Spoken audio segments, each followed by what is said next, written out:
हमारे देश के प्रधानमंत्री श्री नरेंद्र मोदी जी कौन सा काम गलत कर रहे हैं कि उनके माँ को गाली दिया जा रहा है, उनके खानदान को गाली दिया? रुकिए, कोई गलत काम नहीं कर रहे हैं, न वो कोई चोरी किए हैं। कुछ विपक्षी लोगों के द्वारा जिनका खानदान जो 1947 में देश आजाद हुआ तब से आज तक लूटने का काम किए लोग, चाहे उनके बाबा हो, चाहे नाती हो, चाहे बेटा हो, उससे हमसे मतलब नहीं है। लोकतंत्र है, आप विपक्ष में हैं चाहे पक्ष में है, लोकतंत्र के अंतर्गत सबको अपना अधिकार है, पक्ष रखने का अधिकार है। लेकिन एक ऐसे पद पर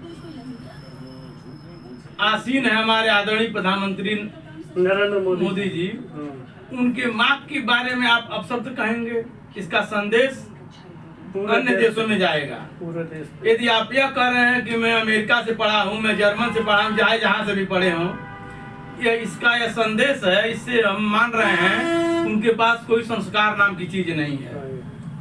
आप अपना सरकार बनाइए, मैं किसी राजनीतिक भावना से मैं नहीं कह रहा हूँ, नहीं भगवा लगाने से कि लोग कोई यह कहे कि सनातनी है या भाजपा का, ऐसा कुछ नहीं है।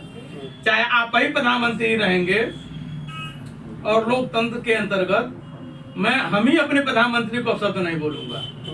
यदि आदरणीय प्रधानमंत्री जी के बारे में वो गलत टिप्पणी किए हैं तो पार्टी और अपना स्थान अलग अलग है, लेकिन उनको सख्त से सख्त कार्रवाई उनके ऊपर होनी चाहिए।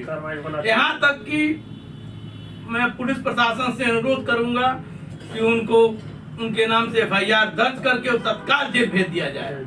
चुनाव एक तरफ और यह एक तरफ, चुनाव से इससे कोई मतलब नहीं, कोई समझौता नहीं। सबसे पहले मुझे पता चला था कि मालेगांव में जो ब्लास्ट हुआ था उसमें आदरणीय मोदी जी को और हमारे जो महाराज जी हैं, हम लोगों के गुर्दा हैं, उनको ये लोग फंसाने की साजिश कर रहे थे। बम ब्लास्ट सक्सेस नहीं हुआ, अधिकारियों के ऊपर दबाव डलवा रहे थे लोग कि उनका नाम लेना ताकि ये लोग मुलजिम बन जाए।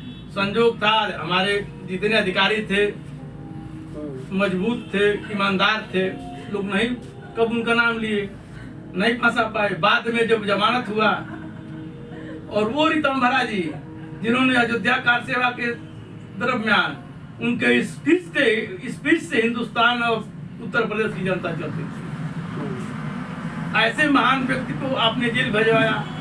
लेकिन मुझे गर्व है अपने कानून पर, मुझे गर्व है अपने न्यायालय पर, संविधान पर कि वह सही सलामत